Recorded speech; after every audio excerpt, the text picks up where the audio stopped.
ऋषिकेश से इस वक्त की बड़ी खबर। मुख्यमंत्री तीरथ सिंह रावत का ऋषिकेश दौरा। दोपहर 12 बजे पहुंचेंगे मुख्यमंत्री ऋषिकेश। 500 बेड के कोविड अस्पताल का करेंगे उद्घाटन। डीआरडीओ द्वारा बनाए गए अस्थायी हॉस्पिटल का करेंगे उद्घाटन। शहीद राइफलमैन जसवंत सिंह के नाम पर खोला गया अस्पताल। वहीं इस खबर पर इस वक्त हमारे साथ हमारे संवाददाता अमित जुड़ चुके हैं। अमित जी, मैं आपसे जानना चाहूंगी, मुख्यमंत्री तीरथ सिंह रावत ऋषिकेश का दौरा करने जा रहे हैं, क्या कुछ तैयारियां की जा रही है, किस तरह के इंतजाम किए जा रहे हैं?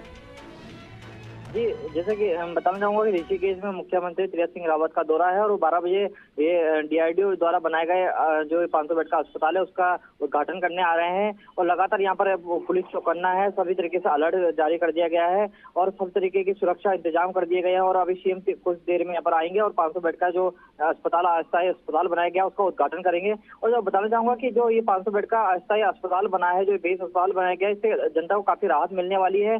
और ऋषिकेश के जो आसपास के क्षेत्र है वहाँ लगातार कोरोना संक्रमण के मामले हालांकि घट रहे हैं, लेकिन जो भी उत्तराखंड के बाहर के जो अन्य राज्य हैं वहाँ के जो मरीज हैं उनको काफी इस हॉस्पिटल के तैयार होने से राहत मिलेगी।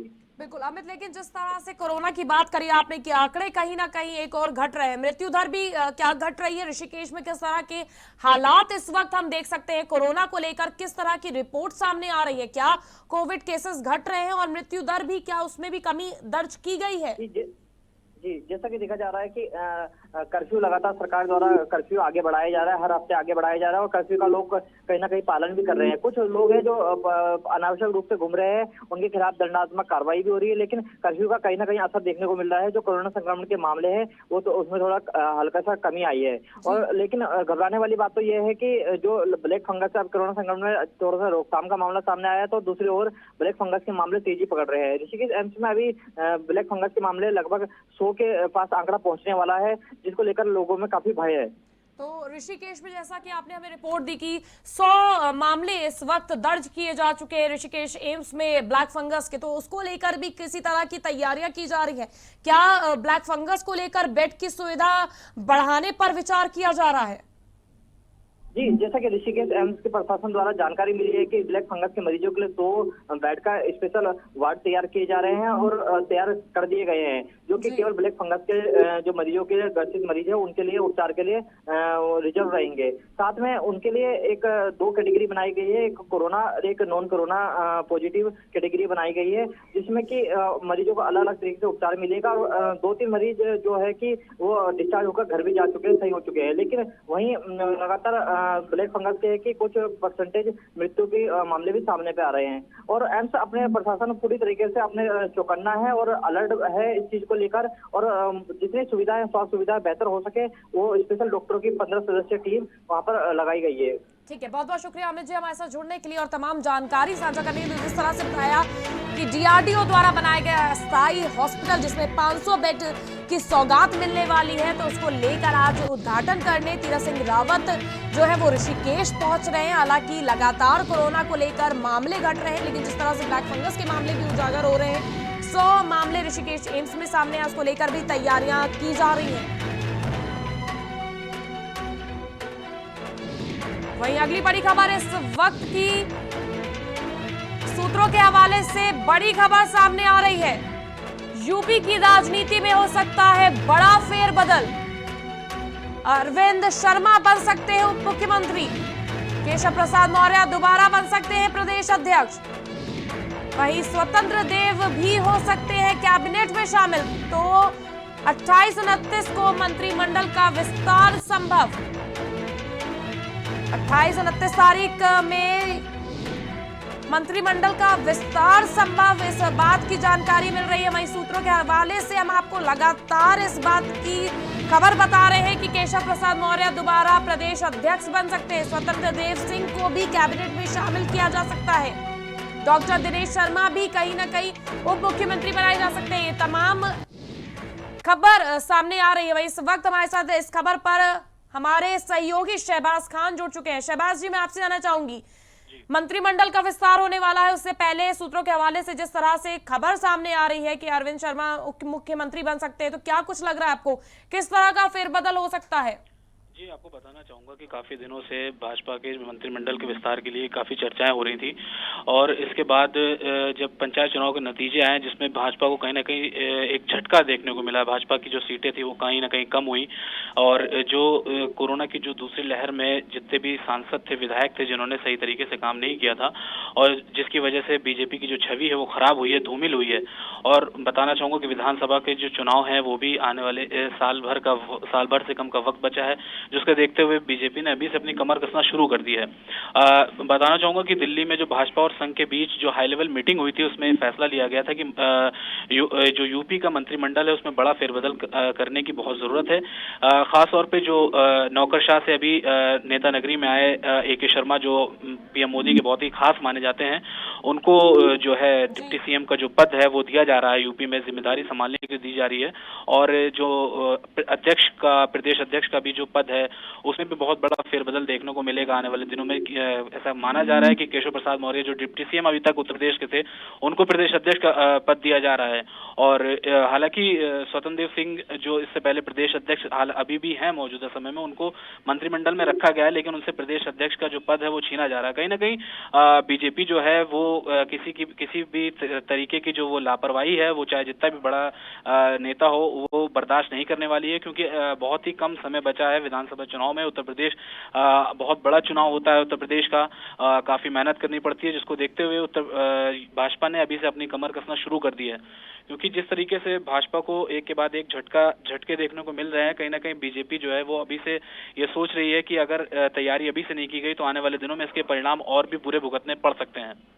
लेकिन जिस तरह से लगातार कयास लगाए जा रहे हैं कि उत्तर प्रदेश में 2 मुख्यमंत्री रहते हैं या फिर इनमें से एक को हटाया जा सकता है, या कुछ लोग सूत्रों के हवाले से भी खबर आ रही है कि 3 मुख्यमंत्री हो सकते हैं, तो इसको लेकर क्या कुछ अपडेट इस वक्त सामने आ सकती है कि कैबिनेट विस्तार में 5 नए चेहरे आ सकते हैं, उनमें कितनों को हटाया जाने की बात हो रही है, क्या कुछ बदलाव महत्वपूर्ण इस वक्त सामने आ सकते हैं? जी देखिए, डिप्टी CM की जहां तक बात है कि अभी फिलहाल दो ही डिप्टी CM हैं और आने वाले दिनों में भी हो सकता है कि जिस तरह से सूत्रों के हवालों से खबर आ रही है कि केशव प्रसाद मौर्य को प्रदेश अध्यक्ष का पद सौंपने के बाद AK शर्मा को यूपी का डिप्टी CM बनाने के बाद मंत्रिमंडल में नए चेहरों को लेकर भाजपा जो है वो आगे बढ़ेगी। क्योंकि जिस तरीके का जो बीजेपी ने इस कोरोना की दूसरी लहर में कुछ नेताओं से, सांसदों से जो नाराजगी है यूपी के भाजपा के बड़े मंडल में, उसको देखते हुए कहीं ना कहीं ये फेरबदल काफी दिनों से कयास लगाए जा रहे थे कि बहुत बड़ा फेरबदल यूपी में होने वाला है। क्योंकि जिस तरीके से सुगबुगाहट शुरू हो गई थी पंचायत चुनाव के लिए, ये वेट हो रहा था पूरा पंचायत चुनाव निपट जाने के बाद ये खासतौर उस पर रुका गया कि हाँ पंचायत चुनाव निपट जाए, उसके बाद यूपी का मंत्रिमंडल में विस्तार होना और उस पर फेरबदल होना, ये कहीं ना कहीं ये पहले से ही तय था। क्योंकि जिस तरीके से ये नाराजगी लगातार चल रही थी, कहीं ना कहीं केशव प्रसाद मौर्य को भी सूत्रों के हवाले से एक बड़ी खबर आई थी कि केशव प्रसाद मौर्य को भी अभी परसों जो है वो दिल्ली देर रात तलब किया गया था, उनको दिल्ली बुलाकर उनसे बातचीत की गई थी। उस मीटिंग में भाजपा के बड़े नेता, संघ के बड़े नेता दत्तात्रेय होसबोले और केंद्रीय नेतृत्व, भाजपा और उत्तर प्रदेश के संगठन महामंत्री, काफी लोग जो दिल्ली में मौजूद थे। इस बैठक में उत्तर प्रदेश के अगले साल होने वाले विधानसभा चुनाव को लेकर भी काफी रणनीति और विचार विमर्श भी किया गया था।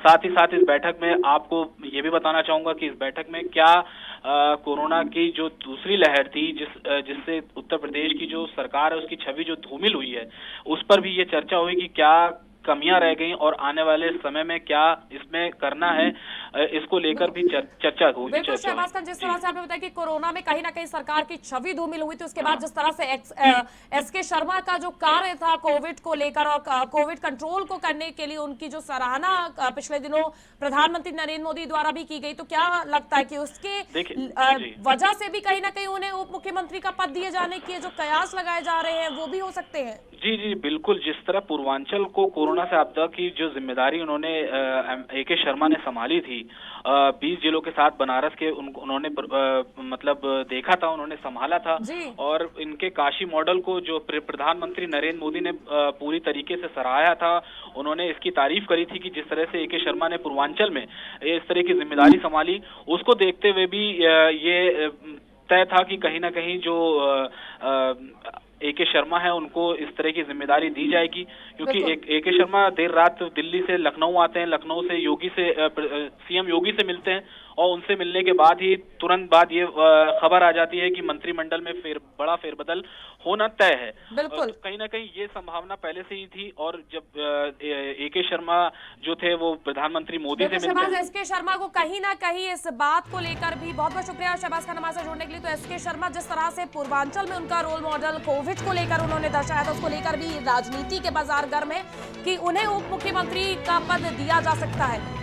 तो लगातार सूत्रों के हवाले से ये खबर हम आपको दिखा रहे हैं, जहां पर SK शर्मा को उप मुख्यमंत्री का पद दिया जा सकता है। हालांकि कहा जा रहा है कि इस वक्त जो दो उप मुख्यमंत्री प्रदेश में मौजूद है उनमें से एक को हटाया जा सकता है, या फिर इस वक्त 3 मुख्यमंत्री भी बनाए जा सकते हैं। वहीं दिल्ली से इस वक्त की बड़ी खबर, किसान आंदोलन को 6 महीने हुए पूरे, किसान संगठन आज मनाएगा काला दिवस। किसानों के प्रदर्शन को लेकर पुलिस अलर्ट, बॉर्डर पर बड़ी तादाद में महिला प्रदर्शनकारी, महिला पुलिस बल भी तैनात की गई। संवेदनशील इलाकों में बढ़ाई गई चौकसी। तो आज 26 मई को किसान आंदोलन है, बड़ा 6 महीने पूरे होने पर, और साथ ही साथ हमको बता दें कि 7 साल आज प्रधानमंत्री नरेंद्र मोदी के 2014 में पहली बार शपथ ली थी प्रधानमंत्री पद की, उसको भी 7 साल पूरे हो गए। तो कहीं ना कहीं ये भी अहम माना जा रहा है, और आज बड़ी तादाद में किसान एकजुट होकर प्रदर्शन कर रहे हैं, काला दिवस के रूप में मना रहे हैं।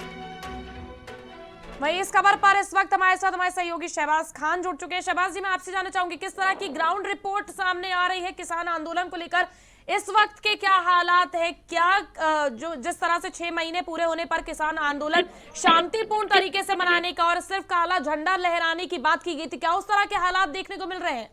जिस तरह से आपको मैं बताना चाहूंगा कि जिस तरह से आंदोलन की बात करी गई थी, भारतीय किसान यूनियन के जो राष्ट्रीय प्रवक्ता हैं राकेश टिकैत जी, उन्होंने पहले ही ये लोगों को अपने संयुक्त किसान मोर्चा की तरफ से ये आह्वान जारी किया था कि आप जो हमारे प्रदर्शन में शामिल हो सकते हैं।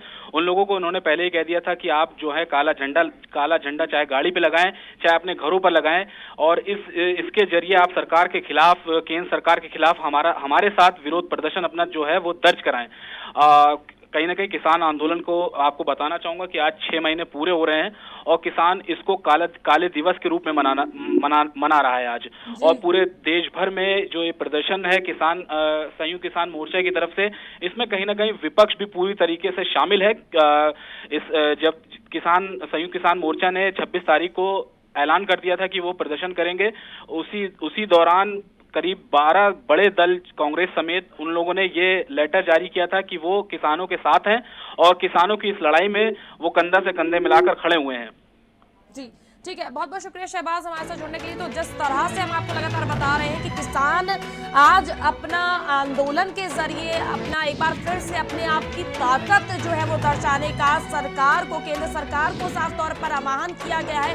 इसी को लेकर दिल्ली की सीमा पर तमाम किसान जो वो हैं इकट्ठा हुए हैं, और कहीं ना कहीं परिस्थितियां जो है वो विपरीत दिखाई पड़ रही है। जिस बात का डर था कोरोना समय में कि एकजुट ना हो, ज्यादा भीड़ ना इकट्ठा हो, उसके विपरीत ही परिस्थितियां देखने को मिल रही हैं। बता दें कि बॉर्डर पर किसानों की भीड़ दिखाई पड़ी, वहीं कहीं ना कहीं पहले से इस बात की आशंका जताई जा रही थी, जिसको लेकर चौकसी बढ़ाई गई है। वहीं रामपुर से इस वक्त की बड़ी खबर, कपड़ों की दुकान पर पुलिस ने मारा छापा, लॉकडाउन का उल्लंघन कर खोल रखी थी दुकान। कपड़ों की दुकान पर महिलाएं कर रही थी खरीदारी, पुलिस ने मौके पर मौजूद लोगों को किया गिरफ्तार। तो रामपुर से बड़ी खबर हम आपको दिखा रहे हैं। लॉकडाउन होने के बाद दुकानें बंद करने के आदेश के बावजूद भी कपड़ों की दुकान पर पुलिस ने छापा मारा, जहां पर खरीदारी धड़ल्ले से चल रही थी। दुकान में लॉकडाउन का उल्लंघन करते हुए महिलाएं दुकान में मौजूद थी और वहां पर सामान की खरीदारी की जा रही थी, जिसके बाद कार्रवाई करते हुए दुकान को सील कर दिया गया है। वहीं अगली बड़ी खबर दिल्ली से सामने आ रही है। पहलवान सागर की हत्या मामले में गिरफ्तारी, काला सौदा गैंग के 4 आरोपियों की गिरफ्तारी। भूपेंद्र, मोहित, गुलाब और मंजीत को किया गया अरेस्ट। तो दिल्ली से बड़ी खबर हम आपको दिखा रहे हैं, जहां पर पहलवान सागर की हत्या के मामले में 4 आरोपियों को गिरफ्तार कर लिया गया है। बता दें, काला सौदा गैंग के 4 भूपेंद्र, मोहित, गुलाब और मंजीत आरोपियों को गिरफ्तार कर लिया गया है। वहीं गाजियाबाद से इस वक्त की बड़ी खबर, कोरोना की 3rd वेव को लेकर अधूरी तैयारी। 7.5 लाख बच्चों पर 10 पीडियाट्रिक, 62 प्राइवेट पीडियाट्रिक विशेषज्ञ भी। सीएससी और पीएससी पर नहीं है बाल रोग विशेषज्ञ। तो गाजियाबाद से बड़ी खबर हम आपको दिखा रहे हैं। लगातार 3rd वेव की बात हो रही है कि कहीं ना कहीं बच्चों पर घातक साबित हो सकती है। उसके बावजूद 7.4 लाख बच्चों पर 10 पीडियाट्रिक डॉक्टर है, 62 प्राइवेट पीडियाट्रिक विशेषज्ञ भी नाकामी है, बता दें कमी है। सीएससी और पीएससी पर भी लगातार डॉक्टर्स की कमी दर्शाई जा रही है। 7.5 बच्चों पर 10 पीडियाट्रिक डॉक्टर है खाली। 7.5 लाख बच्चों पर 10 पीडियाट्रिक डॉक्टर काम कर रहे हैं। इस वक्त की बड़ी खबर हम आपको दिखा रहे हैं, जहां एक और लगातार 3rd वेव को लेकर कहीं ना कहीं मन में खौफ बना हुआ है। उसके बाद ये खबर डराने वाली है। बाराबंकी से वहीं इस वक्त की बड़ी खबर, खमौली गांव में मंदिर के पुजारी की हत्या। धारदार हथियार से हमलावरों ने की हत्या। 4 सालों से मंदिर में रहते थे सुरेश चंद्र। सुबह मंदिर पहुंचे, लोगों ने देखा शव। सूचना पर पहुंची पुलिस फोर्स।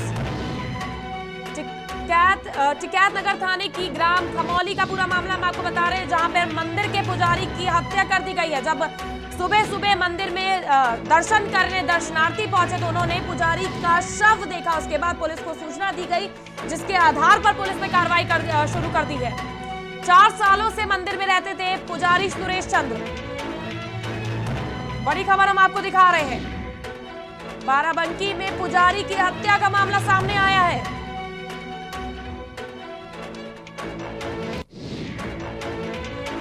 वहीं इस वक्त की बड़ी खबर हम आपको दिखा रहे हैं, सीएम योगी का कुशीनगर दौरा आज। करीब दोपहर 2 बजे पुलिस लाइन पहुंचेंगे CM Yogi Adityanath. Integrated covid command center का करेंगे निरीक्षण। सर्किट हाउस में समीक्षा बैठक करेंगे सीएम। समीक्षा बैठक के बाद प्रेस कॉन्फ्रेंस भी करेंगे सीएम योगी आदित्यनाथ।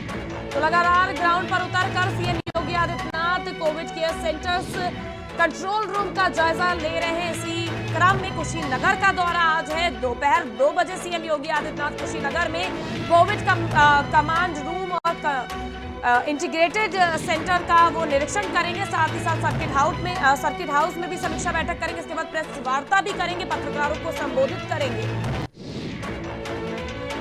तो वहीं कानपुर से इस वक्त की बड़ी खबर, क्राइम ब्रांच और स्वाट टीमों को मिली सफलता। नकली पान मसाला में फैक्ट्री का किया भांडाफोड़। 8 से 10 ब्रांड के पान मसाले बनाती थी फैक्ट्री। 50 लाख का कच्चा माल, मशीनें हुई बरामद। मौके से 4 लोगों को हिरासत में लिया गया। गोविंद नगर थाना पुलिस ने किया गिरफ्तार। वहीं अगली बड़ी खबर इस वक्त की लखनऊ से सामने आ रही है। यूपी में अब तक ब्लैक फंगस के 700 मरीज। राजधानी लखनऊ में सबसे ज्यादा 240 मरीज। ब्लैक फंगस से अब तक 35 मरीजों की मौत। फंगस के बढ़ते केस के बीच दवा की किल्लत। लाइपोसोमल एम्फोटेरेसिन बी की किल्लत। रेड क्रॉस सोसाइटी उपलब्ध करा रही इंजेक्शन। तो लखनऊ में 700 मरीज ब्लैक फंगस के सामने आए हैं, जिसके बाद एक बार फिर ब्लैक फंगस का खतरा जिस कदर है वो तौर पर दिखाई पड़ रहा है। 200 मरीज सिर्फ लखनऊ में सामने आए, जिसमें 35 मरीजों की मौत भी हो चुकी है। इसके साथ ही जिस कदर ब्लैक फंगस का खतरा बढ़ रहा है, उसी की तरह जो इंजेक्शन की कालाबाजारी है ब्लैक फंगस में, एम्फोटेरेसिन बी जिस इंजेक्शन की सबसे ज्यादा जरूरत पड़ती है, उस इंजेक्शन की कालाबाजारी भी शुरू हो गई है। वहीं लखनऊ से एक और बड़ी खबर, गांव में सेवा कार्यक्रम करेगी बीजेपी। मोदी सरकार के 7 साल होने पर कार्यक्रम। पार्टी पदाधिकारी विधायक गांवों में जाएंगे। 28-29 मई को रक्तदान शिविर का आयोजन। 30 मई को गांवों में बीजेपी करेगी सेवा कार्य। 1 से 30 जून तक बंगाल में हिंसा में वर्चुअल चर्चा।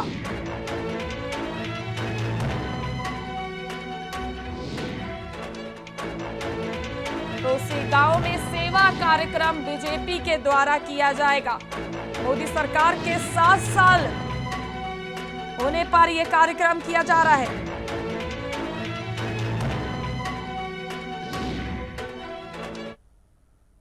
तो ये थी ब्रेकिंग बैक टू बैक। फिलहाल के लिए बस इतना ही। स्वस्थ रहिए, सतर्क रहिए और हाँ, बने रहिए प्राइम टीवी के साथ।